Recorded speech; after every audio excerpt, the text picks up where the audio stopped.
alors ce qui se passe en ce moment en Chine, et d'ailleurs l'actualité maintenant, il y a vraiment quelque chose qui se passe tous les jours. Cette nuit, il y a eu des révoltes à Canton, donc la répression maintenant démarre.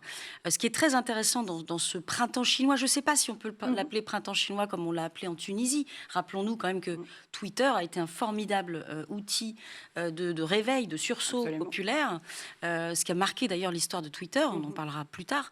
Là, c'est vrai que les plateformes chinoises équivalentes, on va dire Weibo, WeChat, etc., sont quand même des vecteurs de communication. Les Chinois qui sont basés là-bas, qu'ils soient journalistes ou tout simplement chinois, disent que les informations sont passées, malgré tout, malgré ces fouilles de téléphone auxquelles on a assisté. Rappelez-vous, il y a 48 heures, on voyait des policiers qui, de façon random, comme on dit en anglais, enfin voilà, arrêtaient des personnes dans la rue pour savoir ce qu'ils se disaient sur ces plateformes et surtout les désactiver.